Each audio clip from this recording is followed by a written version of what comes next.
So Thank you for having me. you have 3 minutes, and please proceed, and we're glad you're here. Thank you. I'm here today to speak to you in reference to family court. Along with millions of other parents in this state and across the country, I too have personally had the unfortunate privilege of becoming intimately aware of the comings and goings of the family court judiciary. I can attest firsthand that there is not a single article of the United States Constitution that is not routinely violated in family court. It is a court where both I and millions of parents like me, as well as our children, are routinely subjected to egregious violations of our civil rights.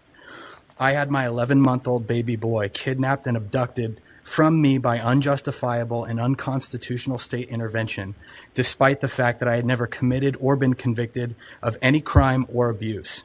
I was afforded no presumption of innocence, no trial, no chance to face my accusers. The family court commissioner was my judge, jury, and executioner. I was categorically denied due process. So why are family courts throughout this state and this country separating children from perfectly loving, fit, and capable fathers without due process? What's driving all of it? Our government has financially incentivized the kidnapping and trafficking of children for profit through Title 4D of the Social Security Act, otherwise known as child support. Shocked and stupefied are not strong enough terms to describe my state of mind when I found out that the entire judiciary in California, including this council, are under contract with the executive branch agencies to help assist with enforcing Title 4D in exchange for federal incentive funds. Article 3, Section 3 of the California State Constitution states that the powers of state government are legislative, executive, and judicial. Persons charged with the exercise of one power may not exercise either of the others. According to the California Code of Judicial Ethics, a judge needs to uphold the integrity and independence of the judiciary. In what way, shape, or form could any of you sit here with a straight face and maintain that the judiciary is independent or impartial when you've crawled into bed with the executive branch in exchange for money? This is nothing short of state-sponsored abduction and trafficking of our children for profit.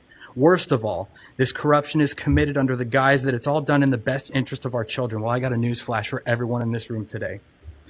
90% of all homeless and runaway children are from fatherless homes, 32 times the average. 85% of all children who show behavior disorders come from fatherless homes, 20 times the average.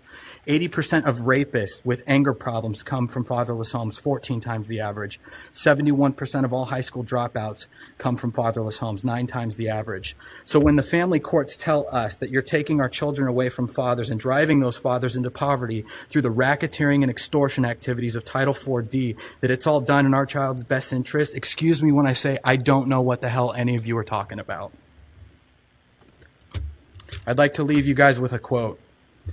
The state must declare the child to be the most precious treasure of the people.